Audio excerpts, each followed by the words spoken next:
Hello, hello, welcome. Okay, I thought I would. Oops, let me get the microphone going here. See if I can make my voice clear.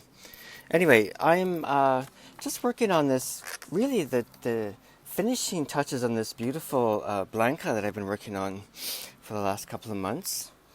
It's beautiful, really, it's been great to work on. And I've just put the golpeador, the tap plate on, so I'm not sure if you can see it. Just using my phone here. And I thought what I'd do is, I always use a 12-hole bridge. And I thought what I would do is show you what I do for that and how I thread it and the pattern that I use. And in this video also I'll show you how I goop up the pegs and stuff. So I'll just make it all in one. But these are the strings that I really like. 820s, labellas. I love the labellas. I like the black and the red actually. And on the website at Strings by Mail, it says, "Oh, the labellas the reds have a warmer tone," but that might be true. Anyway, so the way my 12-hole bridges are laid out is it's laid out so that there's an angle, so they're not all the same all the way across, and you'll see that. What I'll do is I'll show you the high E, and then I'll show you the low E, so you can see the difference. Anyway, it's pretty simple. It just goes through this end, then around this end, okay? And with the low, like probably the B and the E, I'll take a lighter and just come on, go. Just melt a little ball at the end. Can you see that? Maybe not. Anyway, just a little bit of a ball so that if it slips through, it'll grab there, you know.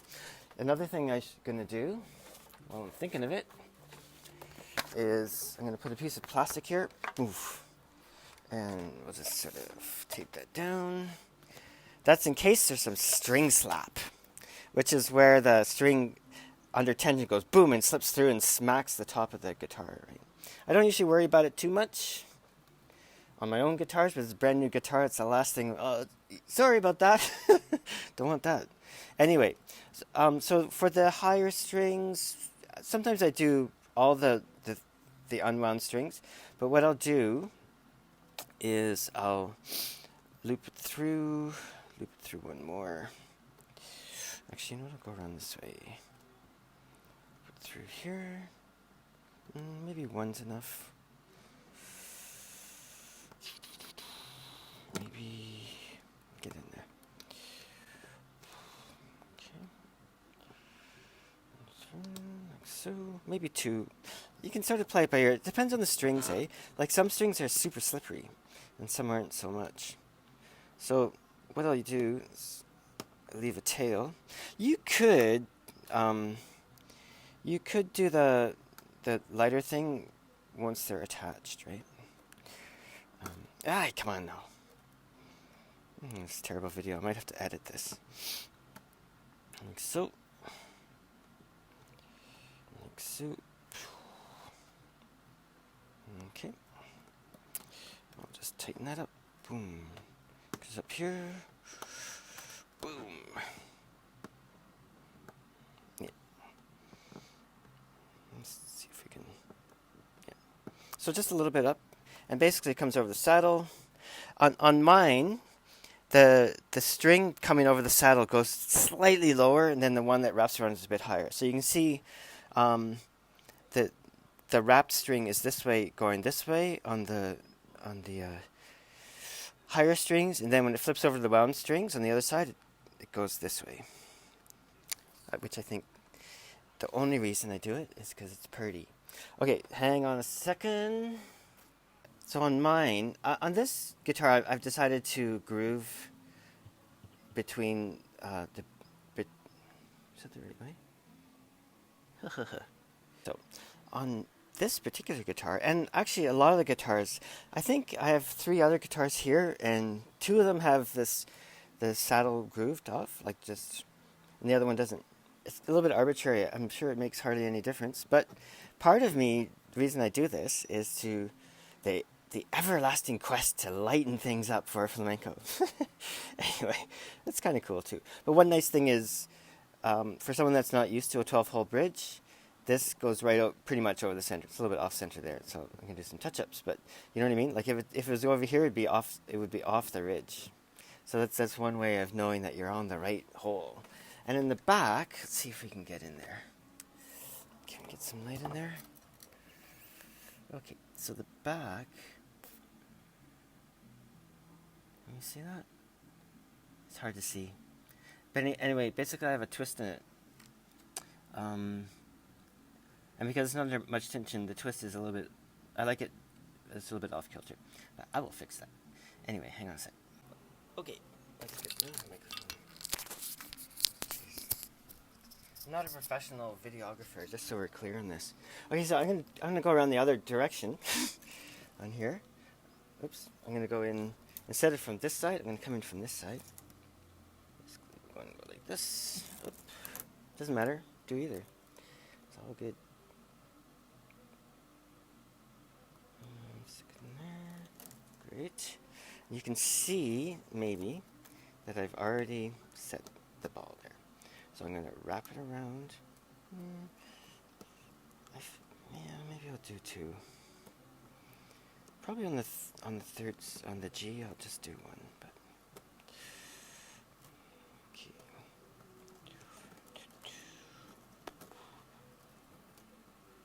Get in there.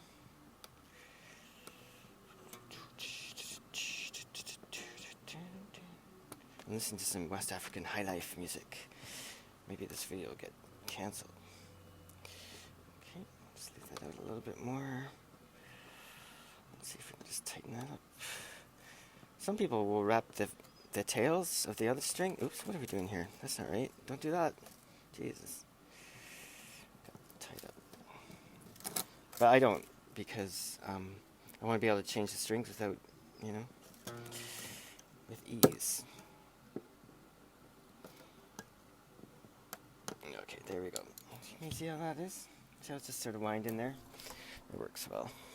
Okay, now I'm just gonna, actually, you know what I'm gonna do? I'm gonna switch it so you can see the peg head, because I do something different for the, when I touch the nylon strings too. Okay, hang on. Okay, let's see if that works. Okay, so I'll take this off, start beginning. So what I do is I quite simply take a bit of plasticine. There's a special peg group you can get from bowed instrument shops. I used that for when I played viola, actually. I used to play for a long time. But then I was in Banff. Hey, I've taken my microphone off just because it was too awkward. Hopefully this works out. So anyway, just a little bit. Can you see that? Just a little bit. That's actually more than I need, but the thing is it'll squeeze itself out and I can, and then I'll just take that in, maybe take a little paper towel, wipe off whatever excess is there. But you don't need a lot, just a little is fine. Like just a little is best. Just check that, and that's okay. So, a couple things. So what I'll do with these higher strings, do a little, I used to call this a fiddler's knot. I don't know if people still do that. Figure out a good length. Okay, and then quite simply wrap it around. Some people say, "Oh, is it difficult to change strings with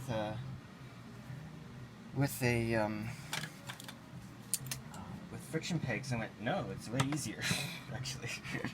Anyway, so then what I'll do, can you see? What I'll do is I'll wrap it around and then just actually, when it's loose, I'll just sort of pull the peg down so it tightens those threads up and then I have a bit more space, right? Okay. Anyway, I don't want too much tension. So that's how it goes. And so one thing, let me see if I can hand hold this. Please note, this is important, somewhat important. Not the end of the world important. See how the strings are different, right? Like, okay, we use this as a pointer. So the high E comes around the peg this way, right? Comes around this way. The B coming next goes around the peg this way. And the other strings, eh? like the G here, the D here, the A here, and then the low E, which is up here, is going to go around this way as well. And essentially, you can see how they're parallel, right? If it was going the other way, this string here would be angled more. So ideally you want it to be as straight through as possible. Of course, the higher, like this, the G's are going to angle a bit anyway. And yeah, so that's it. So let me get the whole thing strung up, and then I'll just do a tour of what it is. And hopefully you get an idea of how I do this. Okay. Okay. All right. So here we go. Yeah. So this using the plasticine was something I learned from. Hey, where'd all my other strings go? Over there. From when I was in Banff. There's a great violin.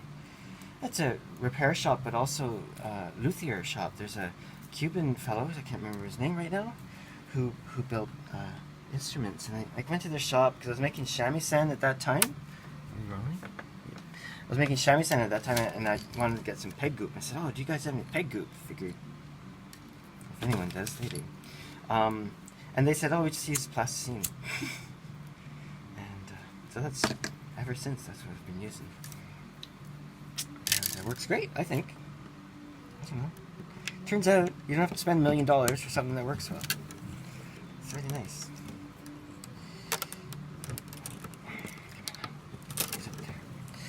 And for this one, am I gonna wrap it? No, I'm not. I'm just gonna do it the one time. That'll be fine. Put a bit of peg goop on the peg.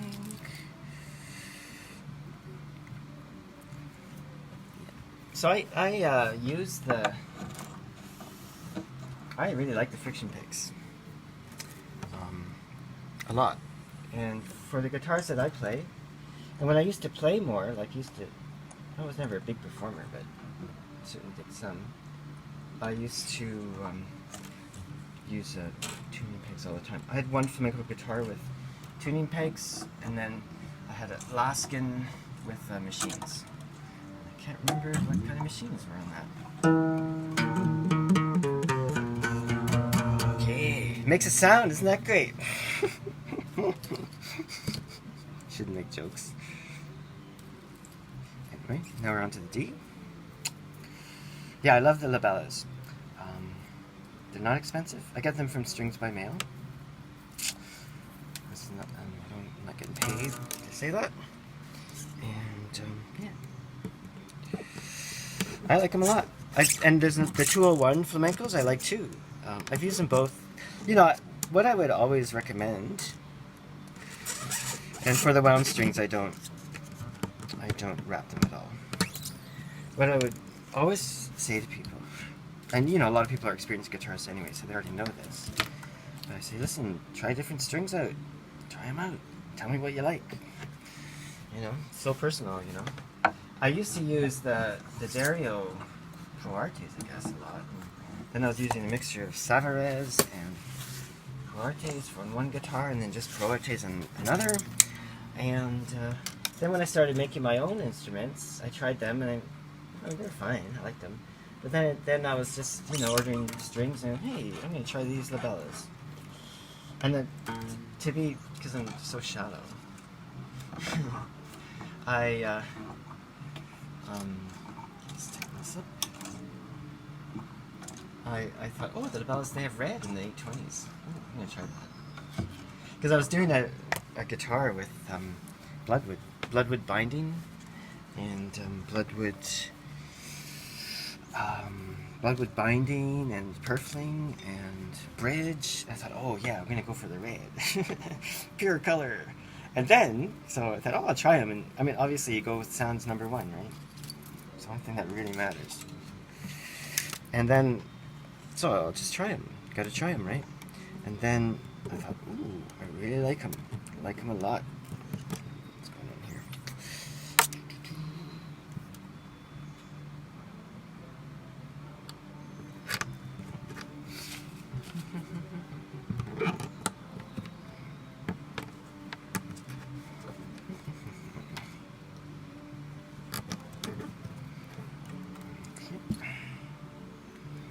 Keep sharpening away.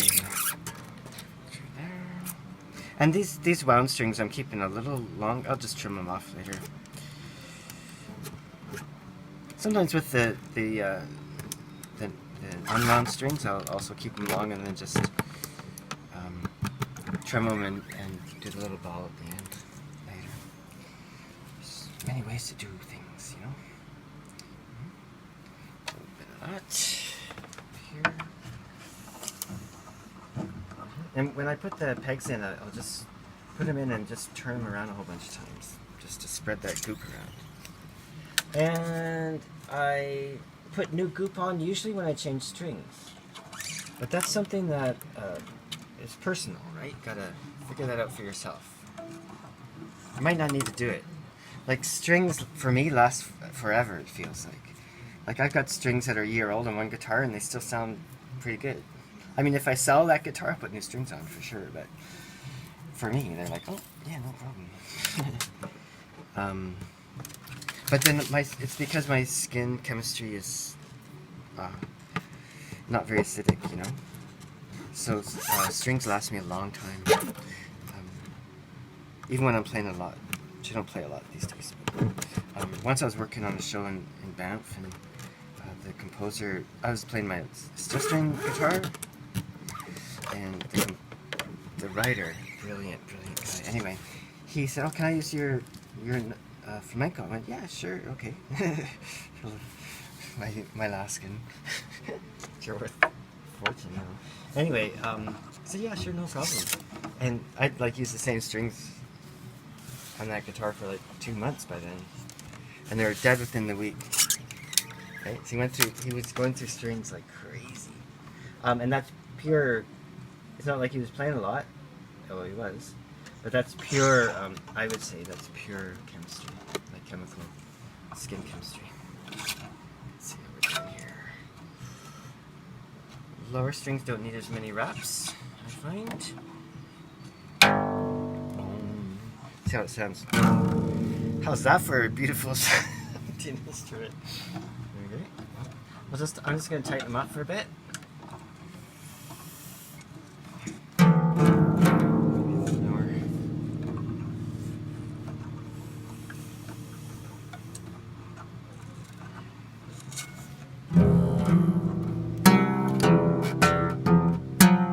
Beautiful, isn't it? Anyway.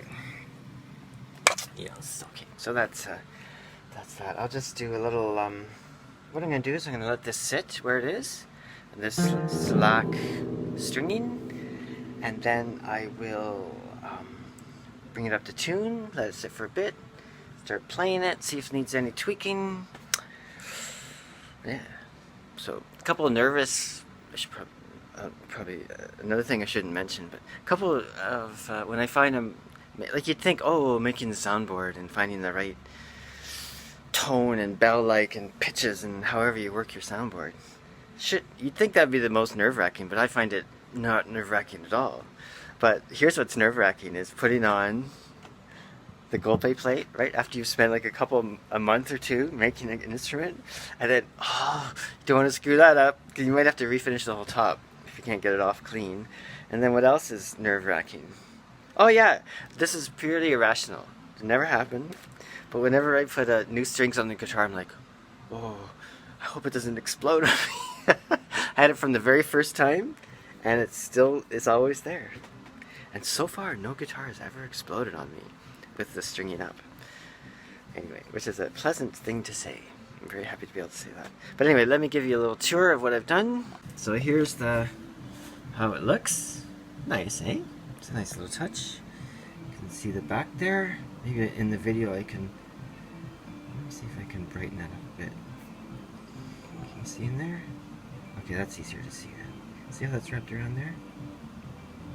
Yeah. Okay, and now let's have a look at the pegs. Okay. Let's see how the string layout is. See how the 2 E's wrap around the outside, and then the other 4 wrap around the inside. And actually, the two, like the A and the B are offset a little. Actually, they're in a little bit more to allow the strings to move that way. Interesting little detail. So the next step here is to bring it up to tune. Let it sit for a bit, not too long, like maybe an hour. I'll just go have lunch, and then I will see how the action is. You know what I mean? So, and adjust the tuning, right? So this is 650 millimeter scale length. Okay, so I like to use actually a fairly wide saddle. And what I can do is it gives me a bit of space to individually adjust that. Generally speaking, for the flamencos, I've been going back 1 millimeter longer from the 12th fret here to here. It doesn't sound like a lot, but the thing is, because the string goes, you know what I mean? Like there's a bit of stretching there. That just helps to compensate for the tuning. But I'll actually take a tuner and adjust it individually. Usually the G's, I find, need to go back a little bit more. But we'll see, you know. I think a lot of the classical makers often go a little bit further, right? Like I have a Romanios plan, and his is 2 millimeters different. And then I think I've heard Pablo Requena say he does 1.5 millimeters. Anyway, you know, here's the thing. Guitars just don't play in tune, right? Like if you want to get really fussy about tuning, maybe don't play guitar. For one thing, it's equal temperament, right? Like piano. It's not really in tune at all, ever. So there's that. And also because of the nature of the strings and the different diameters, it's best, I think, not to get too fussy. But it's really nice when it plays more or less in tune. And it's also really nice when all the notes play. One of my goals. Anyway, now I'm just making fun. Okay, so maybe that's enough for this. This is basically instructional, and I made it really for the lovely young fellow who's commissioning this instrument. But I thought, oh, I should put it on my YouTube page so that other people can benefit from my massive wealth of experience. No. Anyway, at this stage I have some, we'll say. Okay. Anyway, we'll see how this very exciting time, right? Putting strings on, see how it plays, and then I guess tomorrow maybe I'll do a video, or maybe in a couple days I'll do a video of me playing it when the tuning's settled down and I can get and the action's set and all that, and you can see how it is. Okay, thanks for watching. Ciao.